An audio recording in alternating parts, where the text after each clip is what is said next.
South Korea's THAAD deployment evoked a strong negative response from China. Beijing took visible economic retaliatory measures against Seoul as it perceives the defensive upgrade as a threat to national security. Naturally, Korean businesses took huge hits. But is there more to the developments than meets the eye? Our Jung-hee sheds light on what other factors may be playing a part in dwindling exports to the Asian giant. Over a year has passed since China started its economic retaliation against Korea for its deployment of the U.S. missile defense system THAAD. According to data from Seoul-based Hyundai Research Institute, Seoul's economic losses are expected to be around $7.5 billion this year. China's retaliatory measures are widely seen as the main cause of Korea's dwindling exports to China. But what should be noted is that the growth of Korea's exports to China has been slowing down since 2012, and it's also been showing a slight recovery this year. This implies there are other factors behind the sluggish exports to China. Korean firms tend to depend on the Hallyu trend or the Korean wave, and that lost power with a political issue like THAAD. Products of low quality have been increasingly rejected by China since 2008 as the country strengthened its quality inspections. Chinese consumers also now have higher standards. They buy local goods or others with brand values and better quality. Losses due to the retaliations over THAAD differ by company and by industry. But what's for certain is that the firms least affected are the ones who've been competing in the Chinese market with quality goods and new marketing strategies to satisfy local consumers. Samyang Foods signed an MOU with Chinese retailers last month to sell its 불닭볶음면, or extremely spicy chicken-flavored ramen, in China. To satisfy local taste, products with different flavors have also been developed. For example, Mara spice flavor for Chinese consumers and curry for Southeast Asian consumers.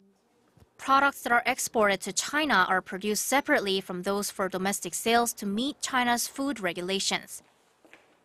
Samyang Foods recorded $21 million of exports to China in the first quarter of this year, an over five-fold rise from the year before. From the very beginning, our partners were not Korean retailers, but local ones, and that helped us avoid the THAAD retaliation. Also, while some Korean products were removed from offline stores, thanks to our retailers who kept their products available online, our total sales could remain stable despite the fall in offline sales.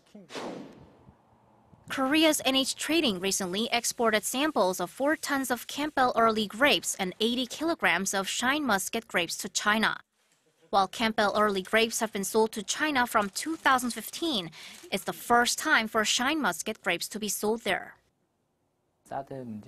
We thought that selling our grapes in China may be difficult due to non-tariff barriers like the THAAD issue, but we were able to find buyers and retailers. Our grapes will be sold at premium supermarkets such as Ole and City Super and large-scale retail stores like Carrefour and Walmart. In fact, last year, the company only sold 13 tons of grapes to China out of a planned 100 tons after the THAAD issue arose. But this year's exports were possible as Campbell Early and Shine Muscat grapes are hard to find in China. They're locally grown, but the ones from Korea are juicier and richer in taste. Experts say sales of Korea's consumer products like cosmetics or food may actually rebound quite soon, as they've been recognized as high quality and are popular with local consumers. The industries at risk are rather assembly and machine related, like automobiles, electronics, iron, and steel, which are the main growth engines of Korean economy. Korean firms don't have a clear competitive advantage in either quality or price. Our product quality can't be compared to products from the US, Germany, and Japan, and our products lack price competitiveness compared to Chinese products or those from Southeast Asia.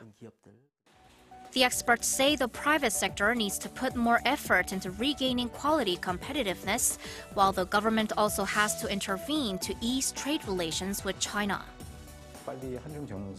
The government has to directly meet with the Chinese government for summit talks or renegotiating the Korea-China FTA. An official dialogue between the two countries should take place as soon as possible. Jung-hee, Arirang News.